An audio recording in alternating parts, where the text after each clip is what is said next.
or rest, home is usually the best. Welcome home on your favorite station and your favorite program focusing on persons with disabilities. Able Differently, a program where we take charge. I am Beatrice Nyokabi. I'm Ruth Mweni. Welcome. 'Cause we're differently abled, differently. COVID-19 pandemic has necessitated the need for change for survival. While some activities have been completely brought to a halt, others have been modified as they are necessary. Every year, Northern Nomadic Disability Organization has had activities lined up as a way of creating disability awareness in the pastoralist community. This year is no different, only that they have had to make a few adjustments in adherence to the laid down COVID-19 measures. We have a flagship event called the Desert Wearers. The Desert Wearers started in 2012 in Isiolo County. Then it was only Isiolo County which participated. Over the years, the race has been growing, and last year it was almost 23 counties which participated. So these Desert Wearers mostly is to influence, as I said, the Desert Wearers has build-up activities. The build-up activities are conference and the fashion show. The conference is the build-up activity of the Desert Wearers, which brings together the stakeholders from different entities, like government agencies, development agencies, private sector, religious leaders, and among others. Yeah. For the fashion show is modeling for girls with disabilities. The driving force behind this fashion show is to create visibility and awareness and highlight challenges faced by women and girls with disabilities, especially from pastoralist communities. This year's theme has emphasis on education for learners with disability. As much as we're advocating for inclusive education, we're seeing some counties like Mandera, they don't even have a school for any school that caters for disability. Most of the children just remain at home just because there isn't access to schools. In the marginalized communities, formal education as a whole remains a big challenge, with girls lagging behind. Children with disability are more disadvantaged as they require more than just a class to learn from. Where we are working is pastoralist communities. This is the area which is so much marginalized. We know in Kenya there's just too much stigma around disability, and challenge is to bring stakeholders together to talk to them about disability. It's not an attractive issue for many people, you know. In pastoralist communities, education is not that important. First of all, children, just all children are labor assets. They are the ones who take care of goats, they are the ones who take care of sheep. So mostly they are labor assets, but children with disabilities, the community sees them as a burden, because this community is a moving community. They move from one place to another looking for pasture, looking for water, and they have to carry this person who has disability around with them. To them, this person is a burden, this child is a burden, you know. It is the hope of Northern Nomadic Disability Organization that with the involvement of key stakeholders in the activities, the narrative will soon change, however gradually, but for the best. We want women with disabilities also to be represented well. You see, most of the times is other people talking on our issues. You find that people are talking about women with disabilities who are not even there. I mean, it doesn't mean that women with disabilities are nowhere. It doesn't mean that they cannot represent themselves. But people decided that they are going to take on their behalves. And you see, only the wearer of the shoe knows where it pinches the most. So you cannot, people cannot say that they are going to represent women with disabilities and represent them well, you know. It's only me who knows where I can say what is it that I need. And we are hoping that by continuing, of course, we have a lot of work to do. We know we have a lot of work to do, but these are baby steps that are going to achieve bigger agenda in future. We are hoping that disability in this country will be normalized like any other thing, like the way you describe a person, a short person, a tall person, a brown person. Disability is going to be described like that, with no issues, without having to stare too much, without having to discriminate because of disability, Ours is hopefully to normalize disability in this country and to push for disability agendas into the policies and remove all the barriers that disabled people are facing in this country. Because we believe that impairments are not disabilities. Disabilities are the barriers put across by the society. And we are hoping that someday soon, these barriers are going to be removed. 'Cause we're differently abled, differently. Take a short break. We'll be right back. Don't go too far. 'Cause we're differently abled, differently. Welcome back, and if you've just joined us, then you're watching Able Differently, a program like no other. Nicodemus Makau is a community worker, and just like any other person in this field, he has had to go through a lot of challenges. Take a look. The founder of Independent Persons with Disability of Kenya, Nicodemus Makau, has for a long time worked closely with the disabled community. His daily work routine entails a lot of movement with the intention of reaching out to as many people as possible. Unfortunately, things are no longer the same with COVID-19 in the picture. He has been forced to find alternative ways to continue communicating and serving his community in the face of coronavirus. Life has been difficult in terms of traveling. For now, fare, it has been doubled, and the life has been somehow difficult for us people living with disability. And according to my life now, life has not been easy.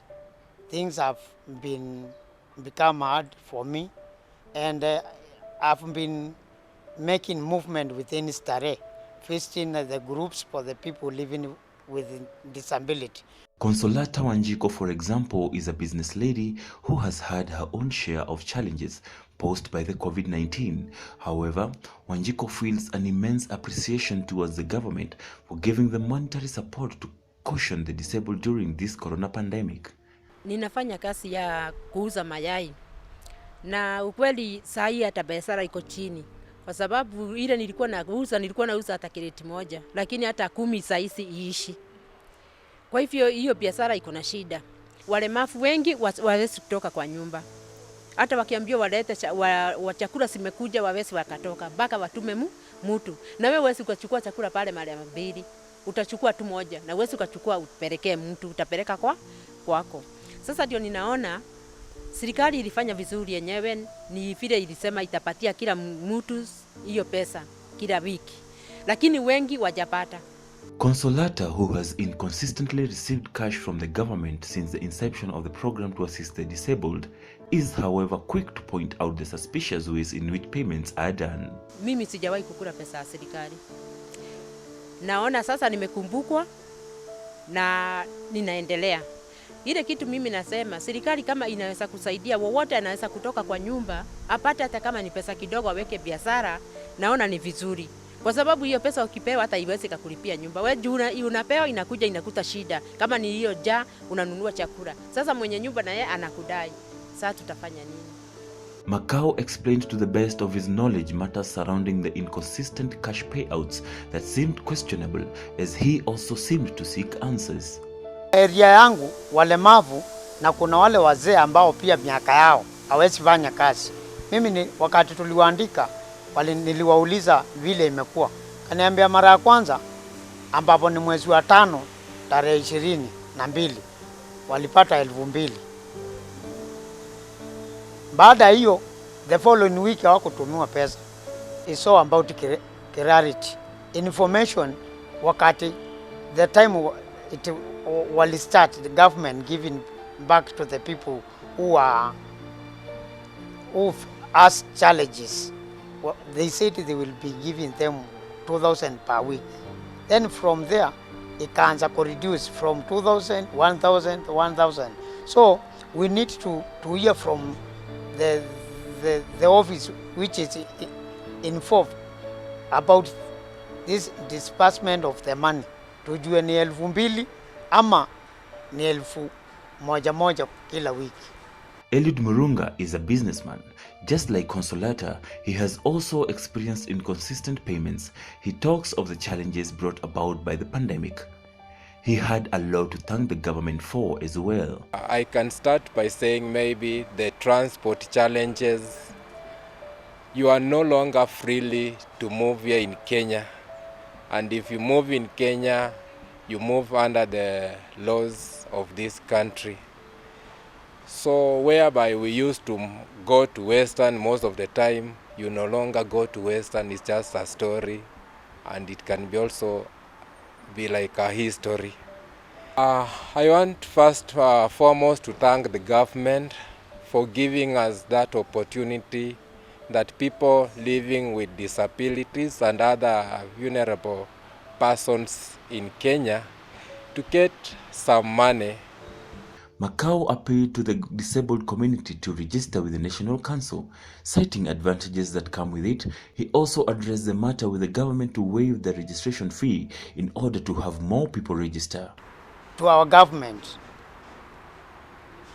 I request, and I do make a request for them to waive this issue of 500 so that we may allow many of us, for example, my colleague here, Consolata Wanjiku, she does not have this card for National Council for Persons with Disability. So it's my appeal and my request for our government to waive about 500 shillings. The National Council was also not left out, as it had donated sanitizers in the fight against the virus. All this work is made possible by able volunteers who help in the distribution and education, among other things.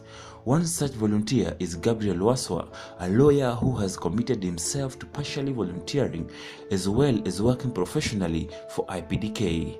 He encourages people to help where they can. Ability is not inability, and we persons who are able, we should serve persons with disability with the moral values and enable them also to feel like human. Nobody wishes to be born or raised when he's physically handicapped or disabled. So I may urge any person who meets or addresses somebody with disability to at least help, to lay a hand of help for them. 'Cause we're differently abled, differently. There was a time when Christine Ndongwa Moli would do everything for herself, including running her own business to make ends meet. Her younger sister Anga Tandonge recalls this all too well. Hisi ni sister yangu, inamuomba mumsaidie. Alipatangwa na ugonjwa na tunjui, hiyo ugonjwa lilitokanga wapi? Alikuanga mzima, alikuanga anajifanyia kazi, alikuanga anajitegemea na watoto wake. Sijui ile ugonjwa ilitokanga wapi. Inamuomba sasa ni mimi namsaidia kila kitu, chakula, nyumba, mpaka mtoto wake ni mimi. She remembers how she fully relied on her big sister for support, but not anymore. The tables turned, and Christine is now the one in need of help from her younger sister. Samani, sister yangu alikuwa kwa biashara, alikuwa na nduka yake Haringam, alikuwa anajifanyia kazi, na mimi ndio amenilea. Mimi ndio amenilea, ndio niliona tu nimchukue na mtoto wake nimsaidie sababu amenilea. na alikuwa mfanya biashara mkubwa sana, na alikuwa anaendelea mzuri sana. Ndio hii ugonjwa ikaingia mpaka tukatsindwa, hii maisha yake imerudi nyuma. Kutembea hawezi, lazima aende na wheelchair. Christine Ndongwa was heavily expectant in the year 2011. She went into normal labor, but unfortunately her child was stillborn and doctors had to pull out the baby.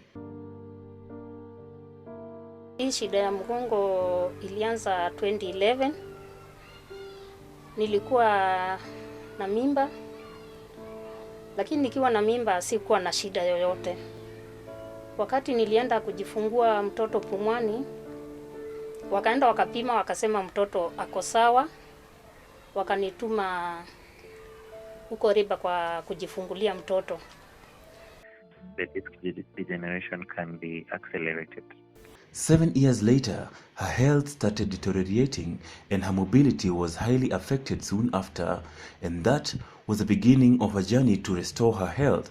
A much needed surgery was advised by her doctor. Sasa kumaliza hiyo miaka 6-7 ndio nikaanza kutembea, nasikia miguu siko weak. Nikitembea hata saa nyingine naanguka peke yangu juu miguu sina nguvu. Kurudi huko tu wakaniambia ni hiyo shida. Kupigwa picha sasa ndio ikaonyesha hiyo shida. Niko na hiyo shida ya nini? Hiyo diski mali mtoto alifurutwa. Hiyo diski ililalia nerves. Hiyo L4 na L5. Sasa kumaliza miaka tuseme kama miaka 6 hivi 7 ndio nilianza kutembea, nasikia miguu hazina nguvu.